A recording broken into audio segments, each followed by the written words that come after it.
Good morning friends. Certified credit professional CCP course में हम लोग मॉड्यूल सी देख रहे हैं। मॉड्यूल सी में चैप्टर 9 वर्किंग कैपिटल असेसमेंट। ठीक है, लास्ट में हमने देखा था कमर्शियल पेपर। कमर्शियल पेपर की अवधि जो होती है 7 days to 1 year होती है, मैच्योरिटी। ठीक है, और मेन इम्पोर्टेंट यही था। और इसमें जो है कौन सी कंपनी भाग ले सकती है जो कम से कम जिसका रेटिंग जो है क्रिसिल से हो, केयर से हो, इकरा से रेटिंग एजेंसी से हो और ये रेटेड हो। ठीक है, वही कंपनी कमर्शियल पेपर इशू कर सकती है। ठीक है, नेक्स्ट आइए, slip back in current ratio. Slip back in current ratio का मतलब क्या होता है? करंट रेशियो इन केस बढ़ गया है तो आप उसमें से कुछ जो है अपने करंट एसेट से विड्रॉ कर सकते हैं, ताकि जो है फिर करंट रेशियो मेंटेन हो जाए 1.3:1। ठीक है, तो वही कहता है slip back in current ratio, वो पूर्व स्वरूप में वापस आना, पूर्व स्वरूप में वापस आना, वापस आना। ठीक है, तो कहता है if the existing term net working capital long term funds, जैसे एनडब्ल्यूसी है, long term fund that is owned fund and term borrowing available for financing current assets exceed 25% of the total current assets, 25% of current assets, the current assets से 25% से exceed करता है तो it current ratio will more than 1:1.3:1। ठीक है, in such industrial unit with a good past performance record and sound current ratio may be permitted to withdraw funds from the unit। Withdraw करने के लिए आप permission दे सकते हैं and slip back the current ratio of a certain specific purpose. ठीक है, नीचे तरह से however it should be ensured that the withdrawal of fund might be done to the extent that the current ratio at least 1.33 होना चाहिए। बहुत अच्छी company है तो आप उसको अलाउ कर सकते हैं कुछ सर्टेन अपना जो है फंड विड्रॉ करने के लिए, ताकि करंट रेशियो आपका नीचे आए। करंट रेशियो लेकिन फिर भी जो है हमारा बेस जो है 1:1.3:1 मेंटेन रहना चाहिए, maintain even after the withdrawal of funds. ठीक है, विड्रॉल ऑफ फंड्स और slip back in current ratio में भी permitted for the following purpose. इस काम के लिए आप दे सकते हैं, अलाउ तो कर सकते हैं जब आपका करंट एसेट्स एक्सीड कर जाए 25%। ठीक है, ठीक है, तो वर्किंग कैपिटल एनडब्ल्यूसी। ठीक है, एनडब्ल्यूसी अगर एक्सीड कर जाता है 25% ऑफ करंट एसेट्स, देन आप अलाउ कर सकते हैं for withdrawal of fund so that current assets may be slipped back to the original position, that is 1:1.3:1, but at any case no current assets must not be less than 1.3:1। ठीक है, undertaking either an expansion of existing capacity or diversification of setting up new unit। आप जो है expansion करने के लिए ले सकते हैं या डाइवर्सिफिकेशन करने के लिए ले सकते हैं नया यूनिट का। Fuller utilization of existing plant capacity, आप एग्जिस्टिंग प्लान के फुल यूटिलाइजेशन के लिए भी ले सकते हैं।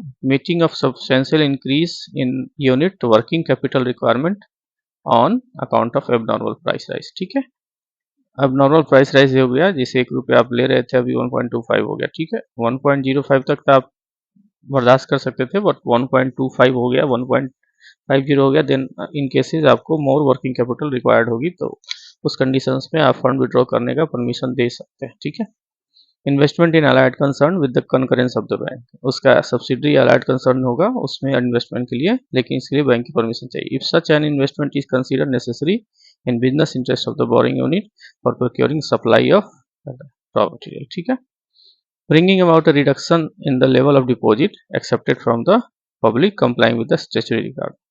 इसमें क्या करना है? Bringing about the reduction of level of deposit, deposit को घटाने के लिए। ठीक है, ये payment of the instalment due under foreign currency loan and other term loans. ठीक, अपने पेमेंट को इंस्टॉलमेंट को पेमेंट करने के लिए under the foreign currency loans and other term loans. Rehabilitation, reviewing weaker units in the group by allowing flow of funds from cash rich unit in the group, cash rich unit in the group in terms of guidelines framed under the group approach, subject to the condition that no amount lent to a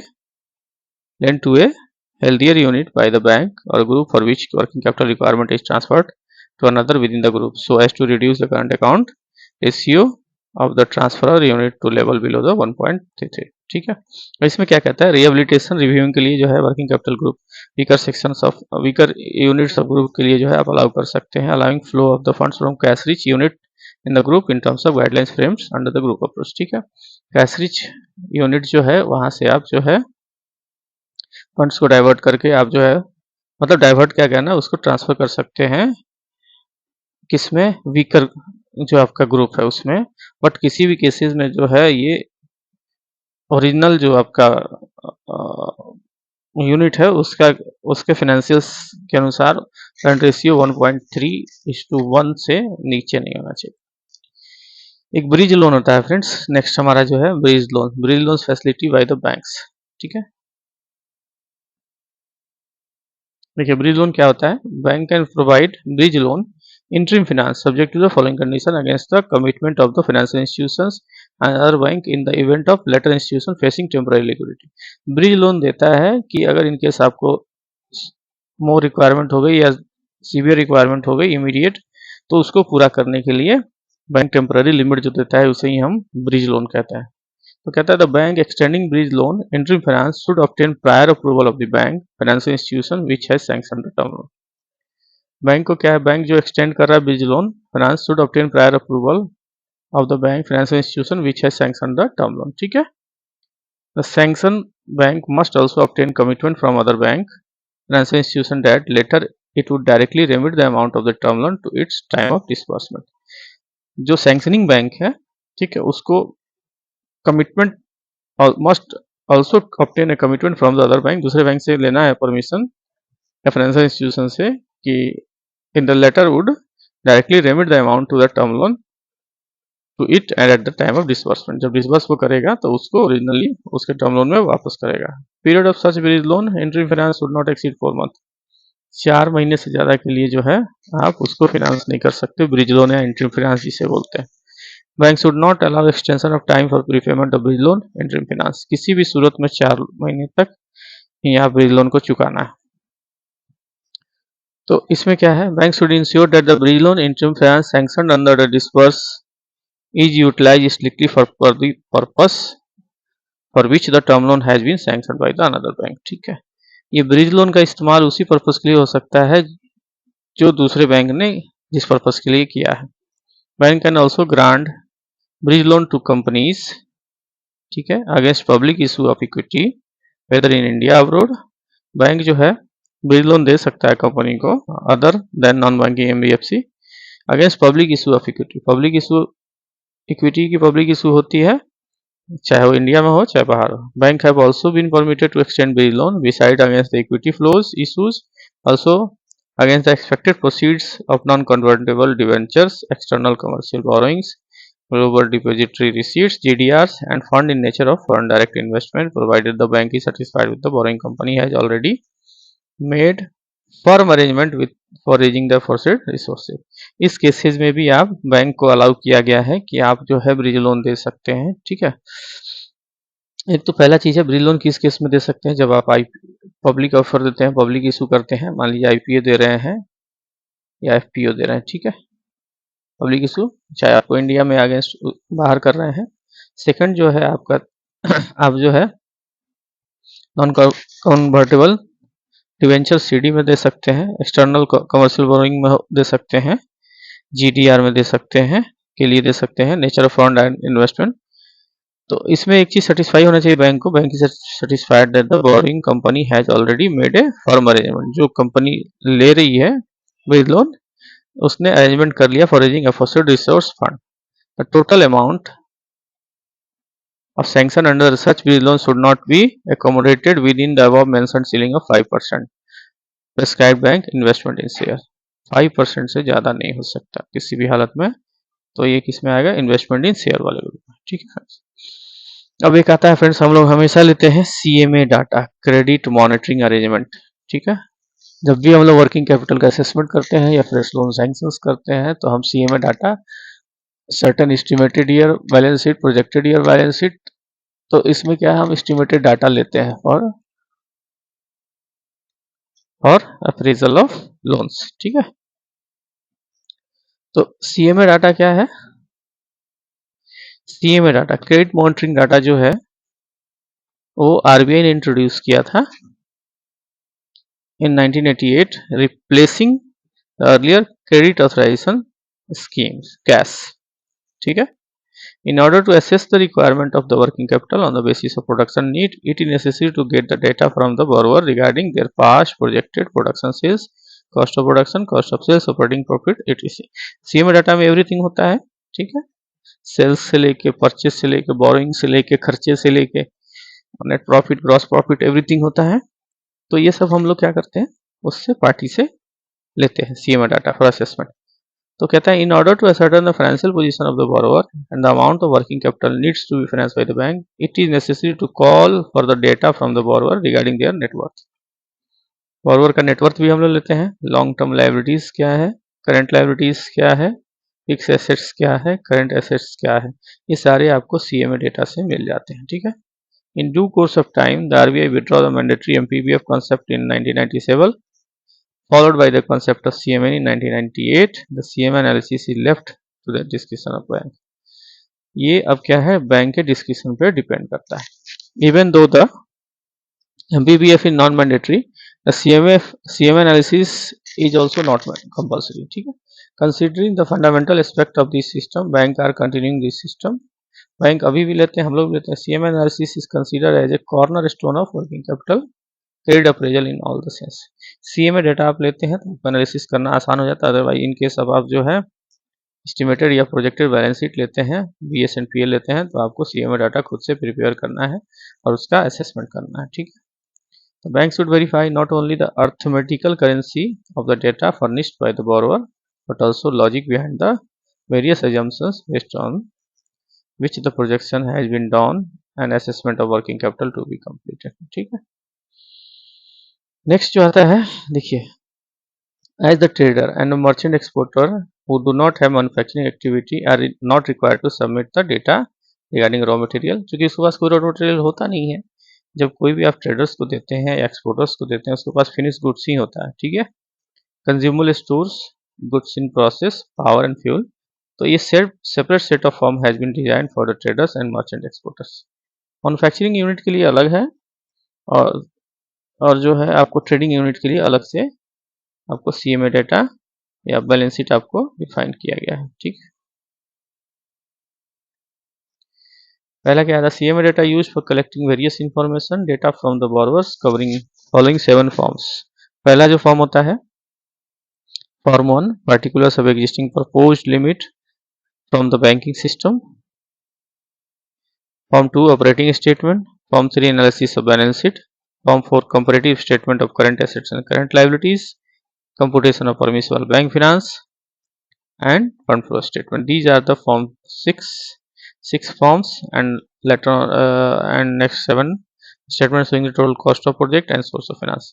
ये हम लोग format में हम लोग उससे data लेते हैं. ठीक है, या डिटेल्स लेते हैं.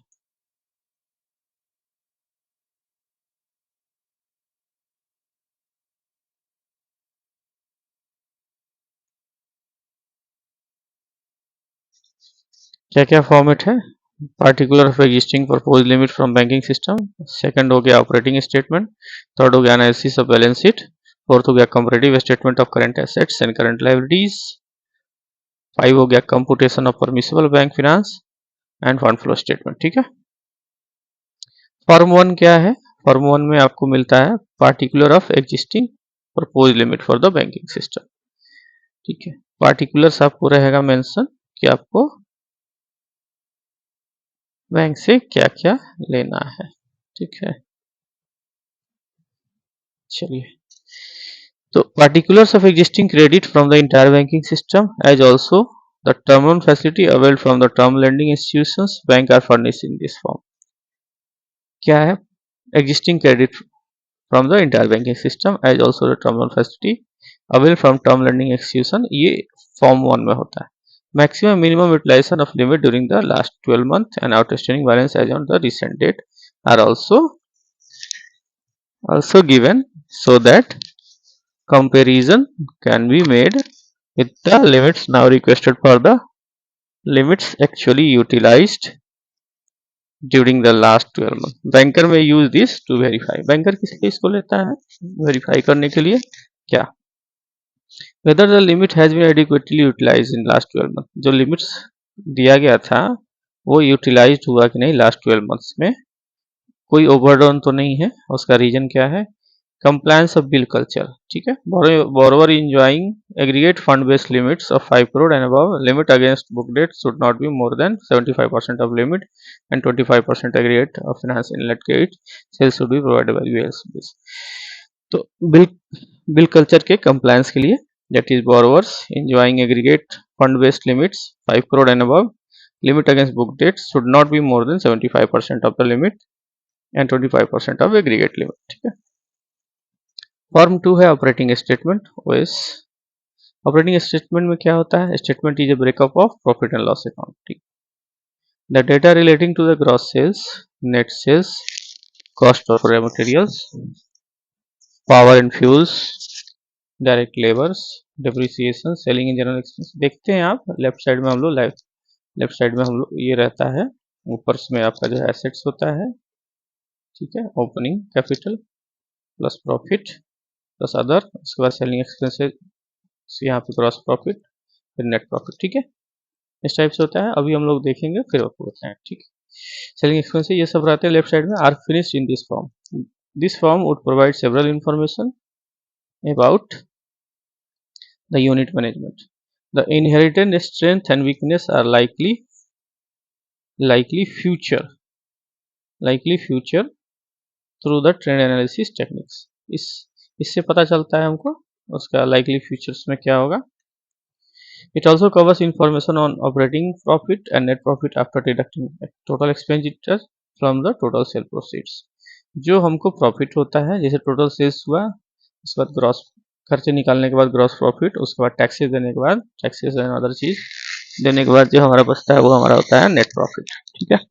तो इससे हमको पता चलता है, ये सारा इंफॉर्मेशन उसमें ऑपरेटिंग स्टेटमेंट में पता चलता है. ठीक है. The following information may be verified from the data provided in the form. ठीक है. Following information may be provided from the data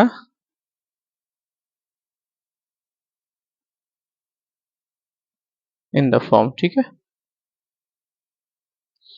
क्या हो सकता है?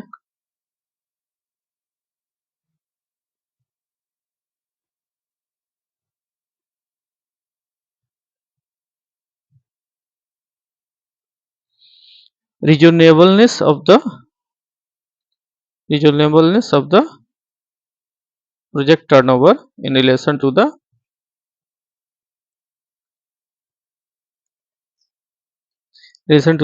installed license capacity, ability of inputs, environment conditions, marketing prospect, etc. Working capital is directly linked to projected turnover. Working capital किससे linked है? Directly linked to the working capital. ठीक है. तो इससे क्या पता चलता है? Data provided. The following information may be verified from the data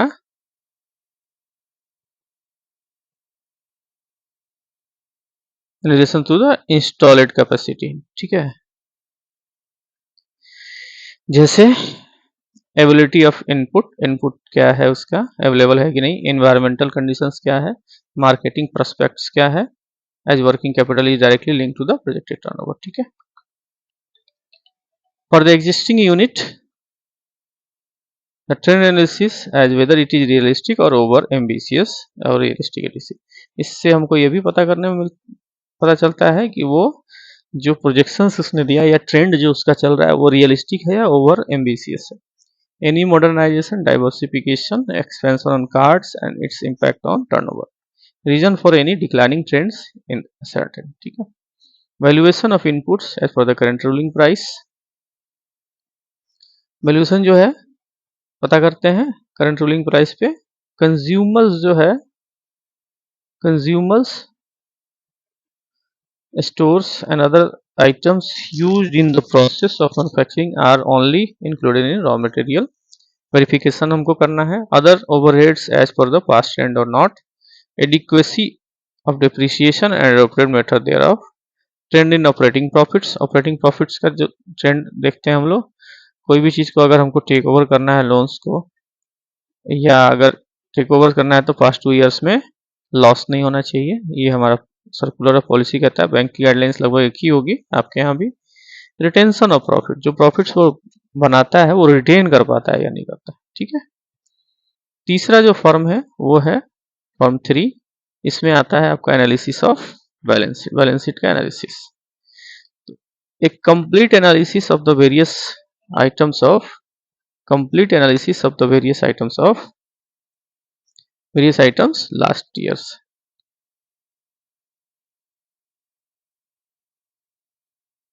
तो लास्ट ईयर इसमें हम लोग क्या करते हैं, a complete analysis of various items of the लास्ट 2 years, balance sheet current year estimated. हम लोग कैसे लेते हैं, 2 इयर्स ऑडिटेड 1 ईयर एस्टिमेटेड और फर्दर 2 ईयर प्रोजेक्टेड, यही लेते हैं हम लोग बैलेंस शीट। और इसी के बेसिस पर हम लोग सीएमए डेटा भी बनाते हैं, एनालिसिस करते हैं, ठीक है।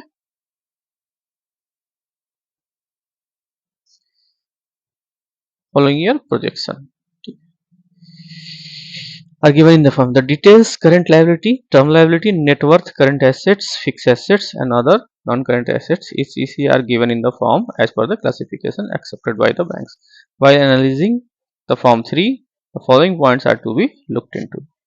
तो तीन चीज हमको देखना है फॉर्म 3 को जब एनालिसिस करते हैं। तो पहला, proper classification of current assets and current liability as per the RBI guidelines, whether level of raw material, stock in process, finished goods and receivable, it may be ascertained whether the level of raw material, SIP, finished goods and receivable are in conformity with the stipulated norms। Stipulated norms के हिसाब से इन conformity में है या नहीं है, ये चारों चीजें। Justification of increase in level of inventory क्यों बढ़ रहा है, and receivables, level of projected stocks spares imported in indigenous not to be exceeded 12 month and 9 month consumption, ठीक है। Spare beyond the period to be treated as non current assets, ठीक है। इस period के से बियॉन्ड जो है current assets वही है जो 12 महीना में कैश में कन्वर्ट हो जाए, बट वो अगर 12 महीना से ज़्यादा अगर बढ़ता है तो उसको हम नॉन करंट एसेट्स में लेंगे। Maintenance of level of inventory, receivables and any upward variance the reason may be sought, ठीक है। हमको उससे पूछना details of inter corporate investment and advances and reason for non liquidation. मान लीजिए कोई इंटर कॉर्पोरेट इन्वेस्टमेंट किया है या एडवांस दिया है तो वो लिक्विडेट नहीं हुआ, तो उसका जो है हमको उससे वेरिफिकेशन करना है। Level of creditors and reason for projecting at lower level, ठीक है। एडिक्वेसी ऑफ प्रोविजन रिक्वायरमेंट है या नहीं है in respect of taxes, proper उसका प्रोविजन किया है कि नहीं किया है। Statutory liability ETC and classification of any shortfall as a current liability। It must be ensured that the intangible assets over the period of time must be write off। जितने भी intangible assets हैं वो एक समय के साथ write off हो जाने चाहिए, ठीक है। ट्रेंड इन नेटवर्क, नेटवर्क में क्या है, नेटवर्किंग कैपिटल में।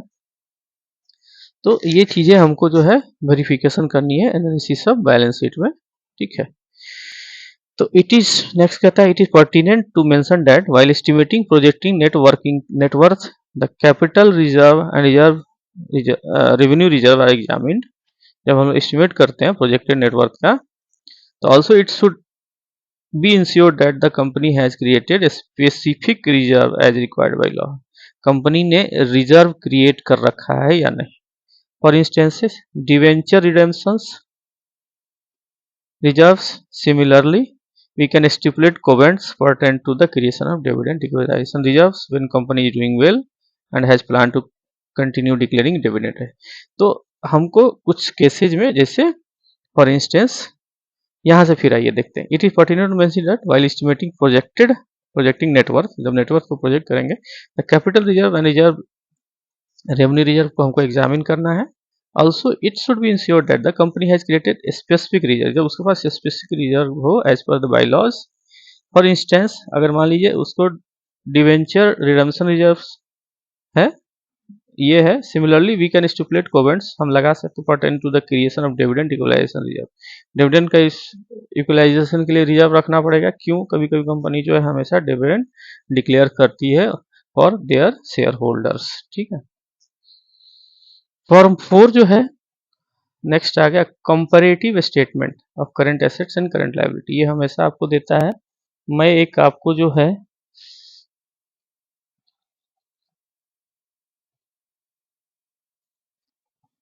मैं इसके साथ एक अटैच कर देता हूं आपको, आप उसको देखिएगा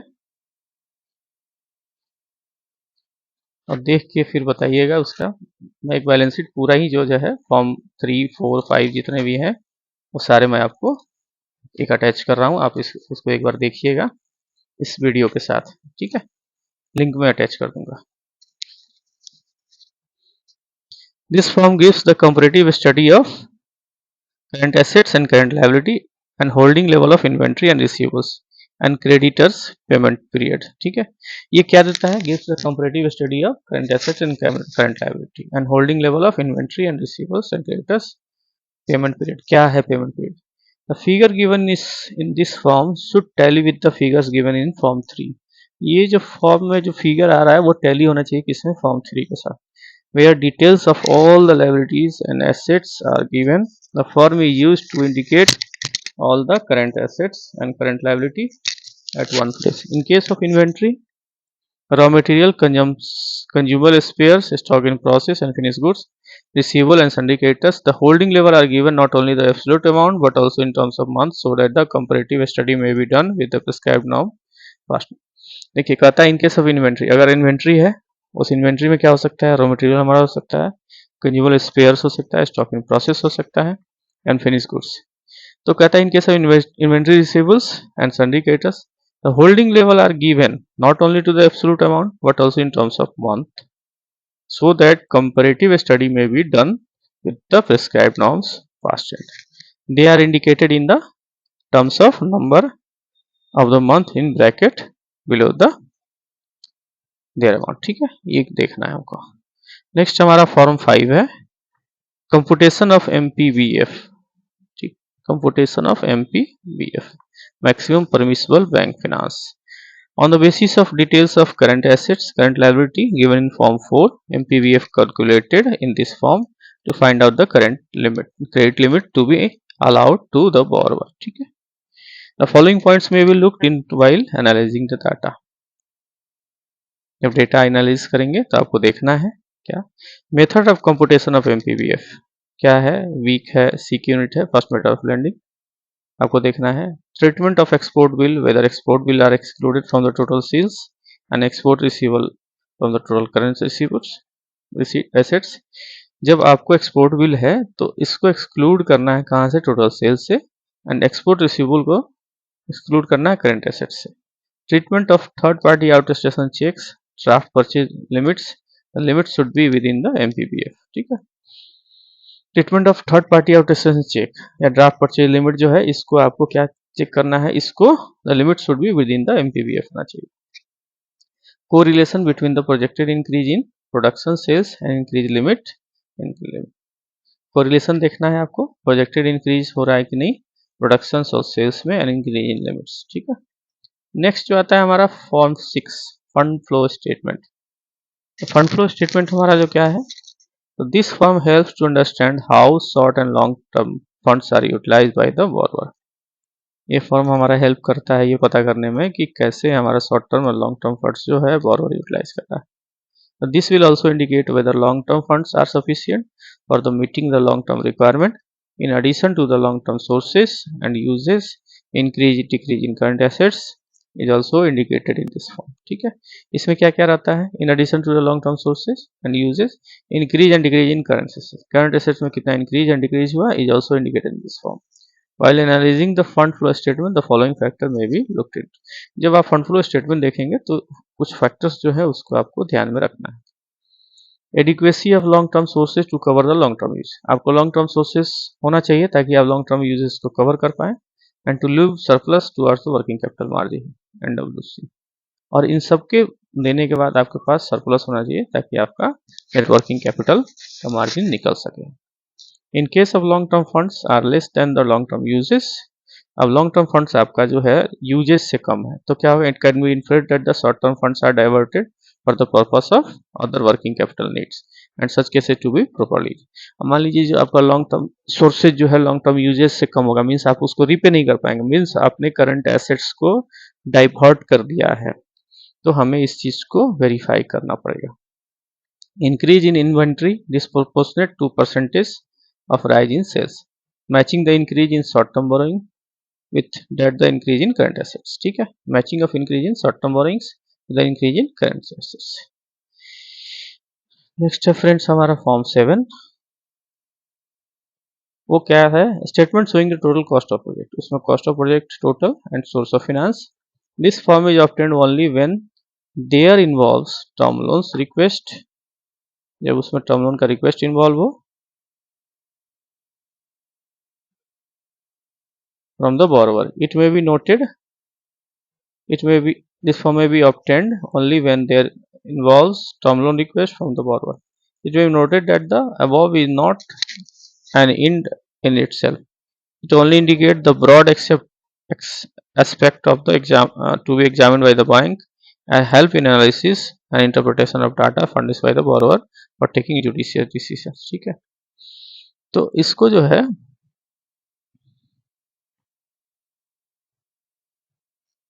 इट मे बी नोटेड, ये नोट करना चाहिए कि the above is not at the in itself, it only indicates the broad aspect of examined by the bank and helps in analyzing and interpretation of the data furnished by the borrowers for taking judicious decision। ठीक है, the instructions for filling of the CMA data along with the CMA data format for ये instructions है, देखिए। चलिए sum up करते हैं, ये हमारा वर्किंग कैपिटल असेसमेंट हमारा यहाँ पे खत्म हुआ। कुछ बेसिक्स आपको दिखाई दिया है, कुछ बेसिक्स की जानकारी आपको मिली है। इसके बाद हम लोग करेंगे ऑपरेटिंग साइकिल का सम एग्जांपल्स, उसके बाद असेसमेंट ऑफ वर्किंग कैपिटल। ठीक है, परमानेंट मैन्युफैक्चरर्स। ठीक, तब तक इसको देख लेते हैं, लास्ट सम अप देखते हैं क्या है।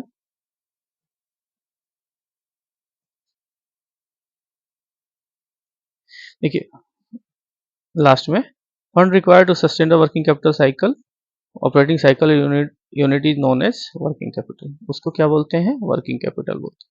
The component of working capital comprise raw material SIPs। Working capital में क्या क्या आएगा, raw material, SIP, finish goods, receivables and other routine expenses. ठीक है, the working capital requirement is finance from the credit available on purchase, bank finance and other short term borrowing, contribution from long term sources. ये इन चीजों से जो है आपको working capital finance होता है।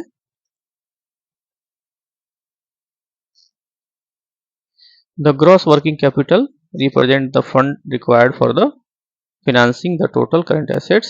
Current assets can be termed as a tangible movable assets that can be recovered in cash and sold or consumed during the operating cycle। देखिए next आया वर्किंग कैपिटल गैस किसे बोलते हैं, total current assets and current liability का जो difference होता है other than bank borrowing. ठीक, NWC क्या होता है, और liquid surplus means difference between current assets minus current liability.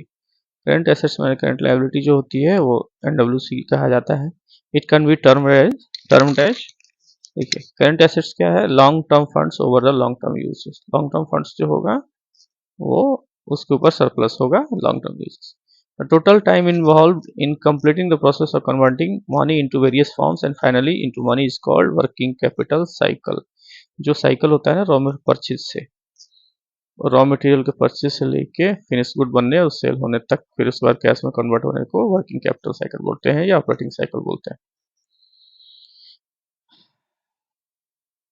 Operating cycle method is a method for estimating the need-based working capital of a fair assessment of inventory and current assets requirement to be maintained। Next है हमारा turnover method जो है वो applicable है किसके लिए, all borrowers के लिए, enjoying capital or enjoying working capital limit up to and exclusive of 5 crore with the entire banking system and for a SME up to 500 lakhs। ठीक है, 500 lakhs means 5 crore। Under this method, the working capital computed 25% of projected minus 5% borrower margin, that is 20% of sales. ठीक है, working capital finance 5% किसका होगा, borrower contribution. The method is on the assumption that the coverage of production business cycle, इसमें कितने दिन का मानते हैं, 3 मंथ्स के लिए या एनुअली 4 साइकिल्स होंगे. Under the first method of lending, bank can work out the working capital gap, total current asset minus less current liability. First method of lending में क्या हो गया, current assets minus current liability, that other than bank borrowing, other than BB, that is called working capital gap. This is the requirement of first, this is the calculation under the first method of lending, and finance maximum 75% of the gap. The balance to come out of long term funds, own fund and term borrowing. This approach was considered suitably only for the CQ units. Under the second method of lending, borrower is required to provide a minimum 25% current asset out of long term funds, own funds plus term borrowings. Second method of lending जो होता है उसमें क्या है, borrower को जो है minimum 25% current assets provide करना पड़ता है. A certain level of credit for purchase and other current liability will be available to fund the build-up of current assets, and bank will provide MPBF. Consequently, total current liability inclusive bank borrowing could not exceed 75% of current assets. किसी भी हालत में 75% of current asset से ज़्यादा का funding नहीं होना चाहिए. थर्ड मेथड लागू नहीं होता है, सिर्फ पढ़ने के लिए छोड़िए. ये कैश बजट मेथड किस में होता है, ये पीक लेवल का जो कैश डेफिसिट है ये ज़्यादातर जो है शुगर टी इंडस्ट्री के लिए होता है. आपके पास सेकंड मेथड ऑफ जिसका limit greater than 5 crore and above है, आप उसके पास ऑप्शन है कि वो चाहे तो सेकंड मेथड ऑफ लेंडिंग या third method of lending use कर सकता है. ठीक है, थर्ड मेथड ऑफ लेंडिंग जो है कैश बजट मेथड है, जहाँ पे पीक लेवल जो कैश डेफिसिट है उसको फंडिंग किया जाता है. The credit requirement may be dispensed by way of following method: sole banking arrangement, multiple consortium lending certification. ठीक, कीवर्ड्स आपको दिया हुआ है, चलिए हटाइए. ये प्रोग्रेस आप देख लीजिएगा फ्रेंड्स. और फ्रेंड्स मैं आपको एक जो है बैलेंस शीट टेस्ट आपको ऐड कर रहा हूँ, इसमें टेस्ट कर रहा हूँ. बैलेंस शीट का एक PDF, sorry BS and PL का एक पीडीएफ, एक प्रोजेक्ट है, प्रोजेक्ट हमने लिया है, अटैच कर रहा हूँ. इसको जो है फॉर्म और उसके साथ जो है फॉर्म मैं आपको ये भी दिखा देता हूँ, आप अपने से बनाइएगा. फॉर्म 1 टू लेके फॉर्म 1 टू 7. ठीक है, ये भी बता देता हूँ. सिर्फ बीएस एंड पीएल देता हूँ, उसके साथ आपको जो है सारा इसको जो है इस फॉर्मेट में फिलअप करना है. फिलअप करके जो है आप मुझे कमेंट में शेयर कर दीजिएगा लिंक, मैं इसको देख के फिर उसके बाद इसको आंसर हम लोग करेंगे. ठीक है,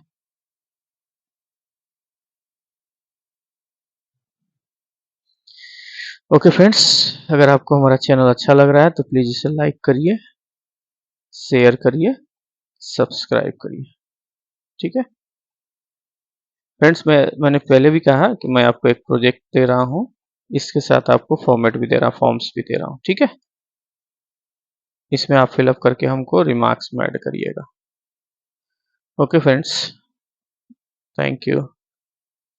फ्रेंड्स, हमारा दिसंबर तक का टारगेट है, 1 लाख सब्सक्राइबर. ये आपके बिना सहयोग के नहीं हो सकता.